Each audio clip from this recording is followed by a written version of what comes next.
ثم أما بعد أيها الإخوة المسلمون أيتها الأخوات المسلمات فقد أمر الله تبارك وتعالى نبيه صلى الله عليه وسلم فيما أوحى إليه بطهارة القلب وتزكيته من أدرانه فقال à travers sa révélation Allah tabaraka wa ta'ala a ordonné à son prophète alayhi salatu wassalam de purifier son âme et de débarrasser son cœur de ceux qui pourraient le corrompre.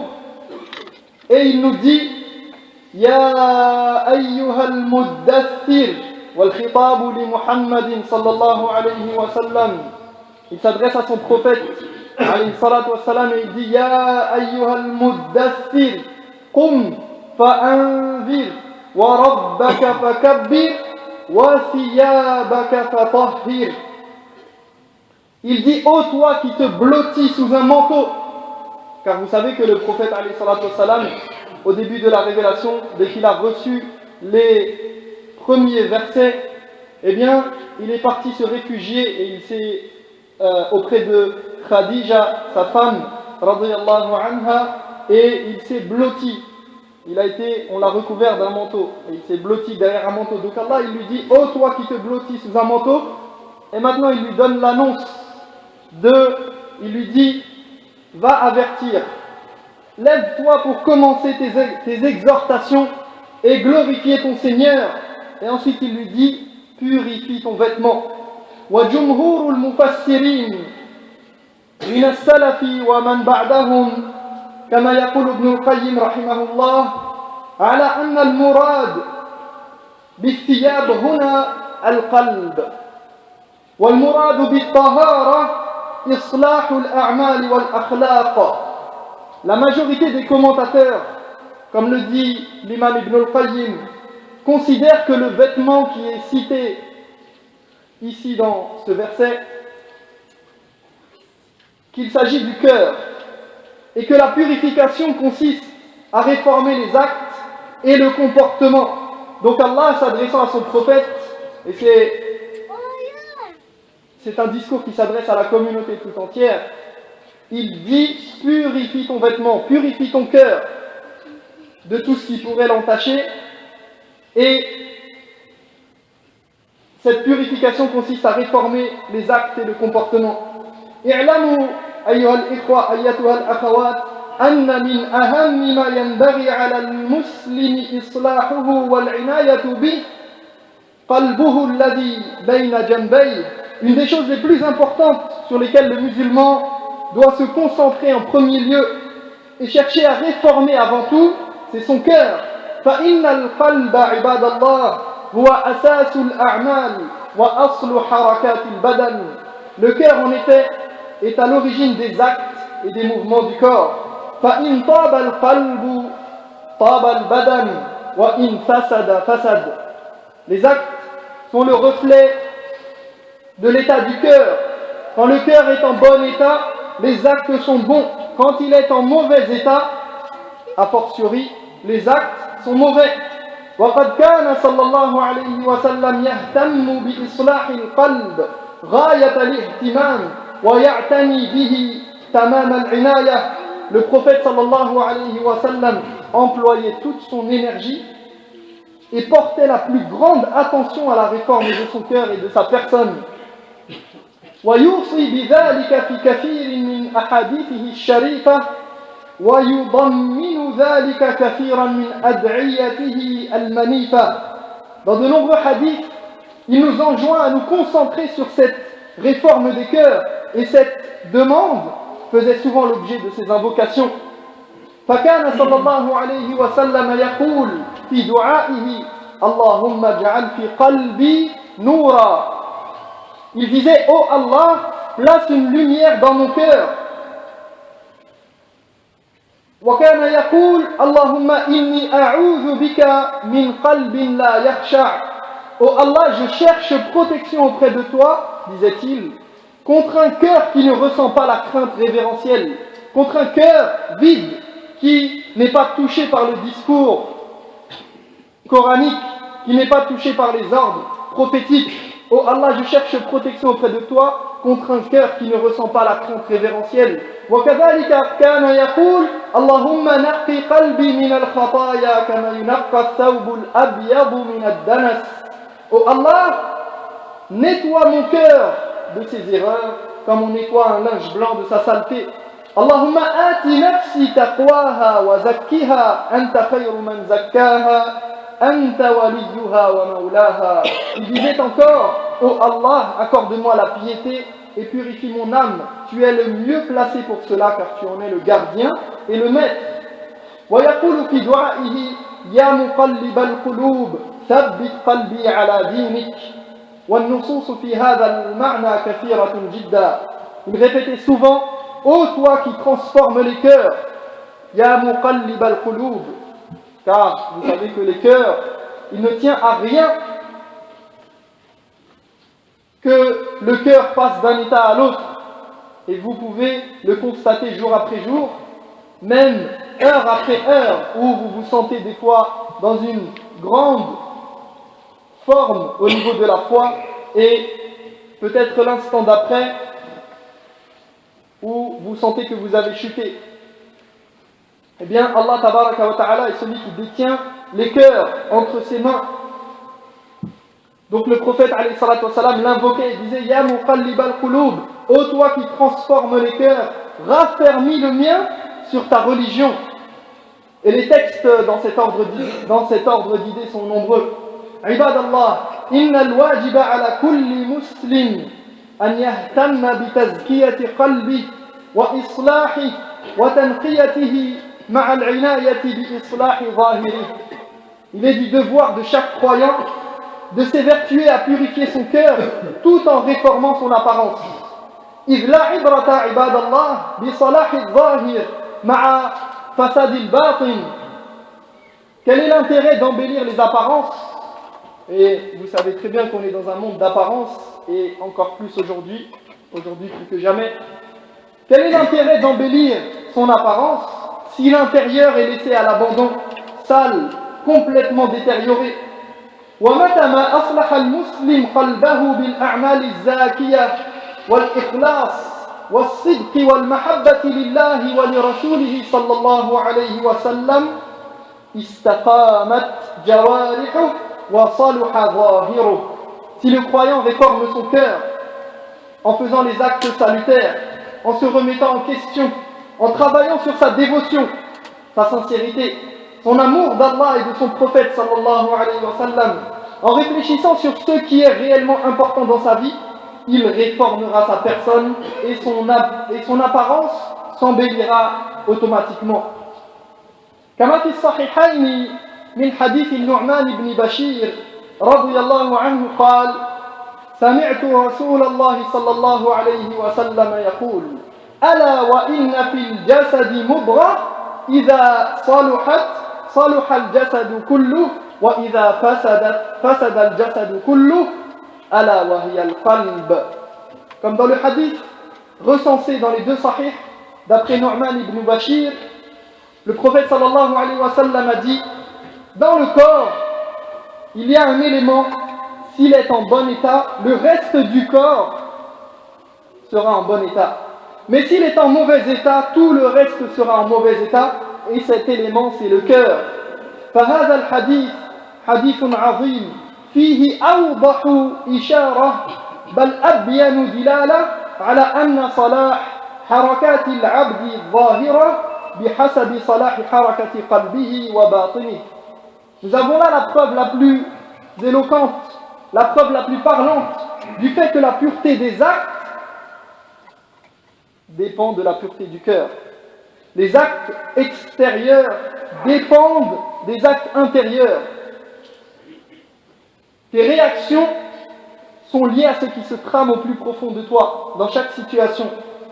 فَإِنْ كَانَ قَلْبُهُ سَلِيمًا ليس فيه إلا محبة الله ومحبة ما يحب الله وخشية الوقوع فيما يكره صلحت حركات جوارحه كلها. Si le cœur du croyant est pur, c'est-à-dire qu'il est rempli de l'amour d'Allah, qu'il aime ce qui plaît à son Seigneur et le satisfait, qu'il a une crainte respectueuse vis-à-vis d'Allah et qu'il a peur de tomber dans ce qui pourrait lui déplaire, alors il agira en bien. بخلاف ما إذا كان قلبه فاسدا قد استولى عليه حب الهوى واتباع الشهوات وتقديم حظوظ النفس فإن كان كذلك فسدت حركات جوارحه تبعا لقلبه لأنها لا تتخلف عنه. Au contraire, celui dont le cœur est en mauvais état, enclin à suivre tous ses désirs, absorbé par les tentations, happé par les plaisirs, accordant la priorité à toutes ses envies, il aura tendance à faire le mal et à agir de la pire des manières. من كان يريد إصلاح قلبه فعليه أن يشغل فكره بما فيه صلاحه وفلاحه المحقق. Ainsi, celui qui veut réformer son cœur, qu'il occupe son temps et son esprit à ce qui lui est salutaire et qui lui permet d'obtenir le succès à coup sûr. ففي باب العلوم والتصورات يشغله بمعرفة ما يلزمه من التوحيد وحقوقه وفي الموت وما بعده إلى دخول الجنة والنار. Au niveau des connaissances et de la perception des choses, il doit connaître les différents aspects du monothéisme et ce qui lui incombe vis-à-vis de cette croyance. Il doit réfléchir à ce qu'il attend après la mort. Va-t-il rentrer au paradis ou non? وفي آفات الأعمال وطرق التحرز منها. Il doit réfléchir sur les mauvaises actions qu'il commet et les moyens de les éviter et de s'en prémunir. وفي باب الإرادات والعزوم يشغل قلبه بإرادة ما ينفعه إرادته وطرح إرادة ما يضره إرادته. Au niveau de ses objectifs, il doit s'orienter vers ce qui lui est profitable et qui ne lui cause aucun préjudice.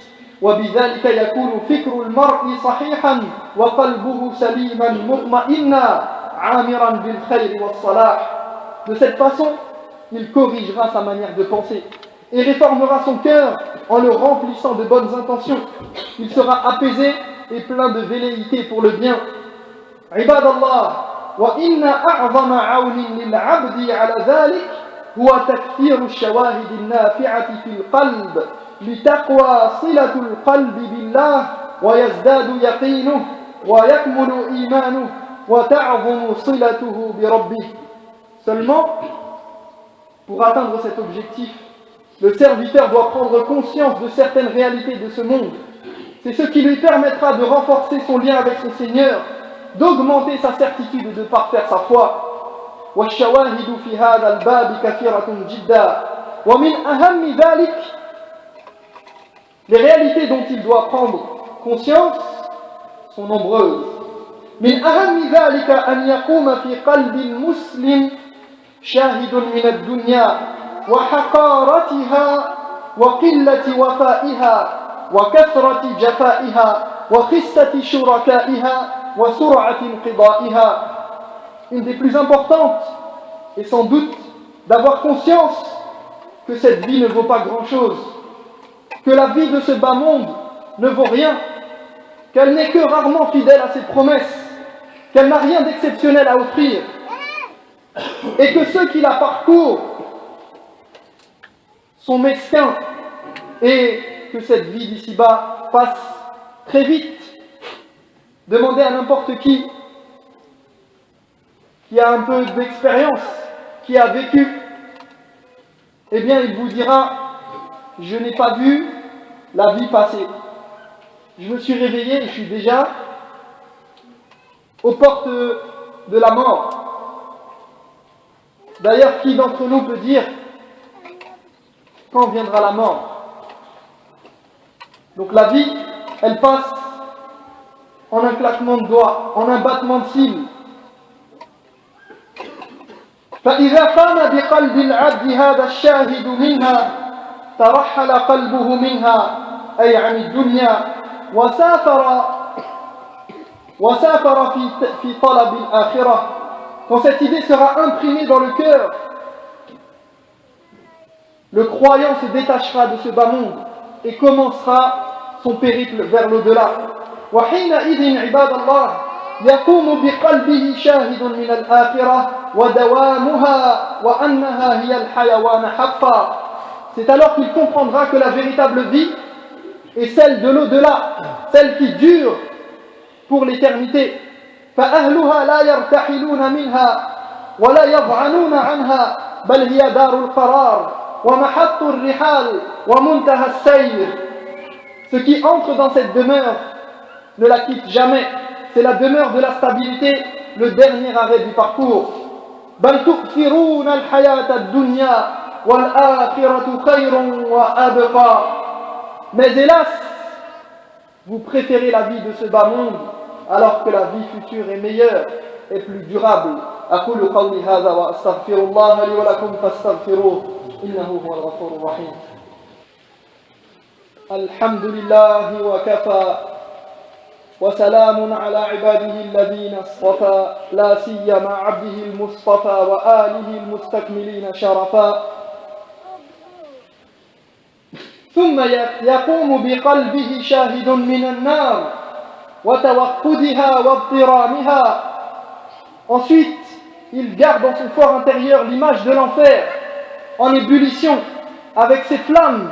وبعد قعرها وشدة حرها وعظيم عذاب أهلها. Il pense à sa profondeur, à l'intensité de sa chaleur, à la dureté de son châtiment.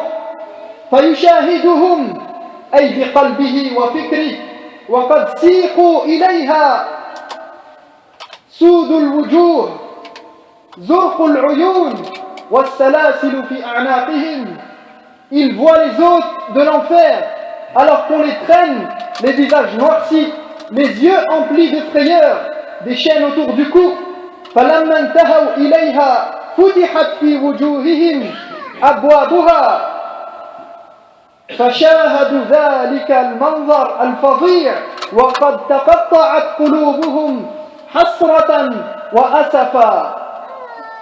Au seuil de l'enfer, les portes s'ouvrent juste devant eux, ils voient toutes les horreurs apparaître et leur cœur se déchire, plein de regrets.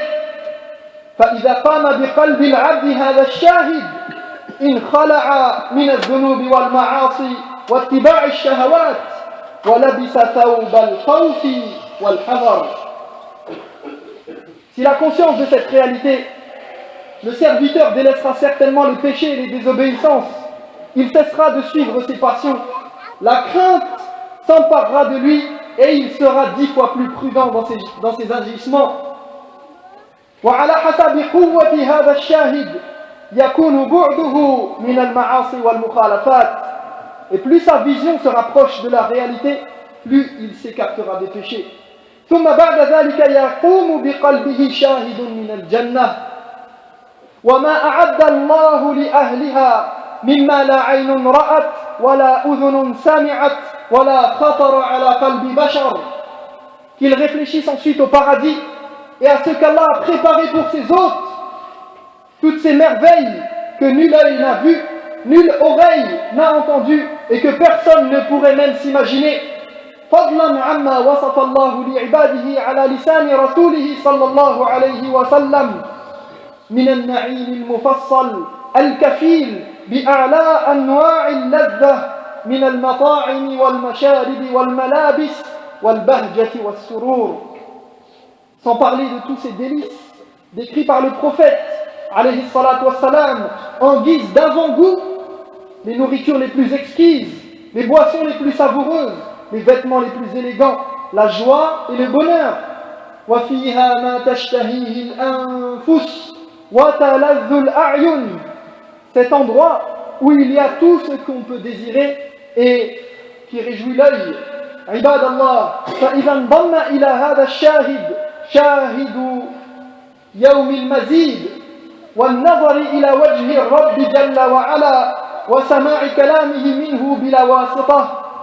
Ajoutons à cela le jour de la récompense supplémentaire, le jour où les privilégiés pourront voir de leurs propres yeux leur Seigneur, le contempler et l'écouter sans aucun intermédiaire.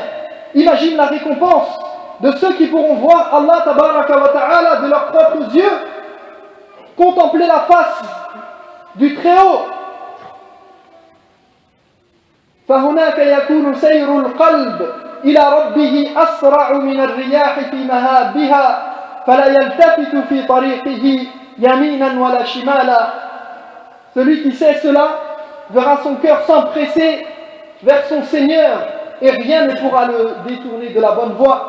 عباد الله فهذه الشواهد العظيمة إذا اعتنى العبد بها في حياته وأعمل فكره فيها, en gardant à l'esprit ces choses-là et en s'efforçant de se les rappeler, كانت أعظم عون له على تطهير قلبه وتنزيهه من الأوصاف الذميمة والإرادات السافلة.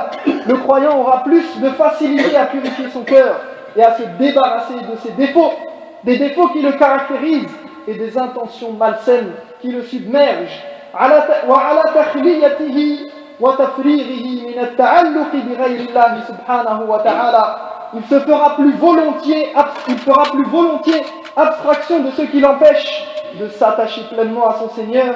وكانت أعظم باعث له على العبادة والمحبة والخشية والإنابة والافتقار إلى الله والسعي في مرضاته تبارك وتعالى.